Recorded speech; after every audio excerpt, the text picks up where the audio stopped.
go far enough. Because black people, if you really want to fix the problem, here's just 5 things that you should think about doing. Here's number 5. Pull up your pants. Walking around with your ass and your underwear showing is not okay. In fact, it comes from prison when they take away belts from the prisoner so that they can't make a weapon.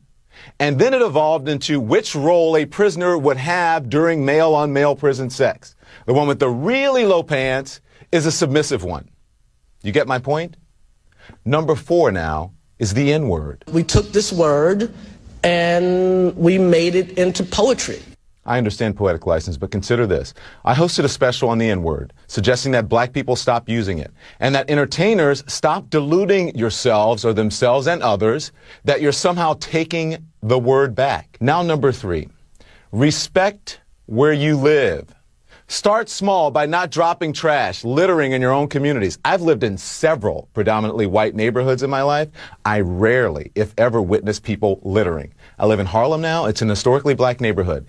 Every single day I see adults and children dropping their trash on the ground when a garbage can is just feet away.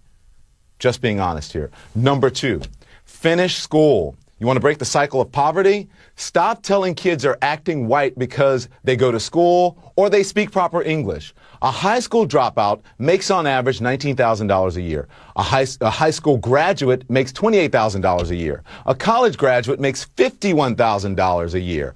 Over the course of a career, a college grad will make nearly $1 million more than a high school graduate. That's a lot of money.